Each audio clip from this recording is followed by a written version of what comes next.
how to see and delete all your comments on Facebook post. Hi everyone, welcome back to our channel. In today's video I'll guide you on how you can see and delete all your comments on Facebook posts, so make sure to watch the video till the very end. Now if you'd like to see and delete all of your comments on your Facebook post, all you have to do is simply go ahead and first of all launch the Facebook app here. Then you want to make sure to tap the three lines icon from the top right hand side. Then you want to simply make sure to tap the gear icon over here to come to the settings page.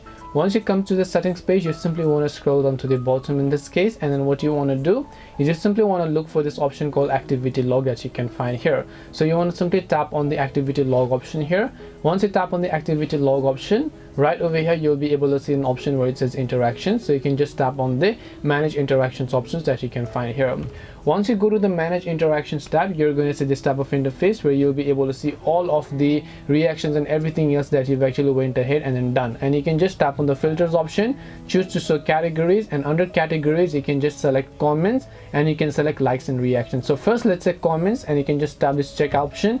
You can tap on the remove button to remove all your comments. Or let's say that you want to actually add your reactions also. In this case, just tap on this option over here, tap on categories, and then you can go ahead and simply select likes and reactions. You can select them, and then you can just go ahead and select all of this in this case, and then once you select all, you can just tap the remove option to remove all your likes from a specific post.